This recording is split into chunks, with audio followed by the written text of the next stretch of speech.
અમેરિકામાં ઇમિગ્રન્ટ્સની વસ્તીમાં ભયંકર મોટો ઘટાડો જોવા મળ્યો છે. ખાલી 6 જ મહિનામાં લગભગ 22 લાખ વિદેશી પ્રવાસી ઓછા થઈ ગયા છે, જે છેલ્લા 30 વર્ષમાં સૌથી મોટો ઘટાડો છે. અને કહેવાય તો એવું પણ છે કે એમાંથી 16 લાખ લોકો ઇલીગલ ઇમિગ્રન્ટ્સ હતા.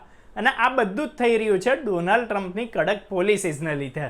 તો હવે સવાલ એ છે કે શું ખરેખર લાખો લોકો અમેરિકા છોડી ચૂક્યા છે કે પછી ડર અને સર્વેનો ખેલ છે? ચલો તમને આખી સ્ટોરી અહીંયા સમજાવી દઈએ, ડિટેલમાં બધું જ કહી દઈએ કે આંકડા શું કહે છે અને સર્વેમાં શું ખુલાસા થયા છે. સૌથી પહેલી ડેટાની વાત કરીએ, આંકડાની વાત કરીએ તો જાન્યુઆરીથી જુલાઈ 2025ની વચ્ચે ફોરેન બોર્ન પોપ્યુલેશન એટલે કે અમેરિકામાં રહેનારા ઇમિગ્રન્ટ્સની સંખ્યા 22 લાખ જેટલી ઓછી થઈ ગઈ છે. એમાં ઘટાડો ખાલી નોન સિટીઝન્સમાં જ થયો છે. જે લોકો નેચરલાઇઝ સિટીઝન બની ચૂક્યા છે એમની સંખ્યા થોડી વધી છે. રિસર્ચર્સ કહે છે કે લગભગ 10% ઇલીગલ ઇમિગ્રન્ટ્સ પોપ્યુલેશન ઓછી થઈ ગઈ છે. એટલે કે હવે અનુમાનિત સંખ્યા લગભગ 2 કરોડ છે. રોજગારીના મોરચા પર ફરક ઘણો દેખાયો છે. ફોરેન બોર્ન વર્કર્સ 10 લાખ જેટલા ઓછા થયા છે, જ્યારે કે આ જ સમયે યુએસ બોર્ન વર્કર્સ 25 લાખ જેટલા વધી ગયા છે. તો પેપર્સ જોવા પર લાગે છે કે ઇમિગ્રન્ટ્સ તો ઘટી રહ્યા છે અને અમેરિકન લોકોને નોકરીઓ મળી રહી છે. પણ સાચું શું છે? તો એક્સપર્ટ કહે છે કે આ કહાની એટલી પણ સીધી નથી કે જેટલી આંકડાઓમાં દેખાઈ રહી છે.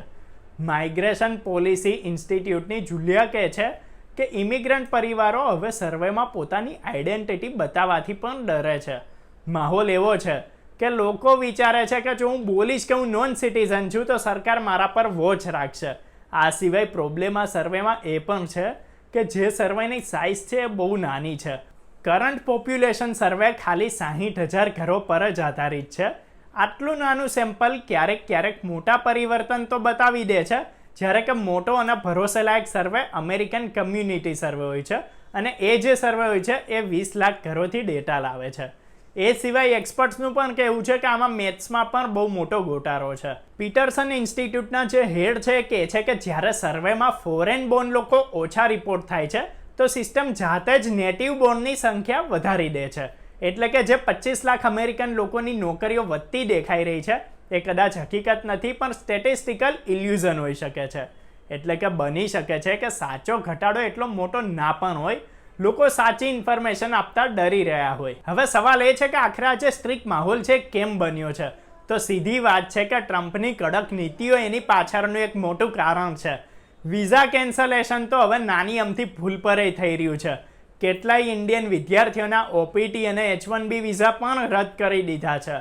એક્ઝિક્યુટિવ ઓર્ડર 14,159 હેઠળ આવા કોર્ટ કેસની વગર પણ અનડોક્યુમેન્ટેડ ઇમિગ્રન્ટ્સને ડિપોર્ટ કરી શકાય છે. આ સિવાય બર્થરાઇટ સિટીઝનશીપને પણ કોઈ પણ ભોગે રોકવાના પ્રયત્ન કરવામાં આવી રહ્યા છે. એટલે કે જે નોન સિટીઝન પેરેન્ટ્સ છે એમના બાળકોને સિટીઝનશીપ નહીં મળે. આ સિવાય બિગ બ્યુટીફુલ બિલથી $45 અબજ બજેટ ડિટેન્શન અને ડિપોર્ટેશન સિસ્ટમ પર ખર્ચો કરવામાં આવી ચૂક્યું છે. ત્યાં સુધી કે નેચરલાઇઝ સિટીઝન્સને પણ ડર છે કે જો સિટીઝનશીપ ફ્રોડની શંકા ગઈ તો સરકાર એમની નાગરિકતા પાછી લઈ શકે છે. હવે જોઈએ તો ટ્રમ્પના એક્શન્સની અસર ક્લિયર દેખાઈ રહી છે. લોકો જાતે પણ અમેરિકા છોડી રહ્યા છે અને બાકી લોકો સર્વેમાં છુપાવા લાગ્યા છે. તો ભાઈ તસવીર 2 હિસ્સામાં વહેંચાયેલી છે.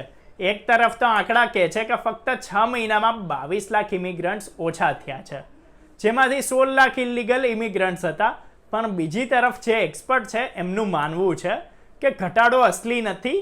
તો બીજી તરફ જે એક્સપર્ટ છે એમનું માનવું છે કે ઘટાડો અસલી નથી પણ સર્વેનો ખેલ છે અને લોકોનો ડર છે.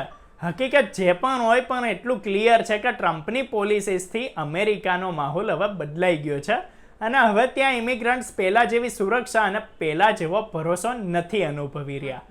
તો અહીંયા તમને આંકડાની મદદથી જે પૂરું પિક્ચર છે, પૂરી કહાની છે એ જણાવી દીધી, સમજાવી દીધી. શું આંકડામાં હકીકત છે કે પછી જે એક્સપર્ટ્સ કહી રહ્યા છે એ હકીકત છે? જે પણ તમે માનતા હો એ કમેન્ટ સેક્શનમાં જણાવો. આ વિડીયોમાં ફક્ત આટલું જ. વિડીયો પસંદ આવ્યો તો લાઈક કરજો, શેર કરજો, અર્બન ગુજરાતી ચેનલને સબસ્ક્રાઈબ કરજો, ફોલો કરજો.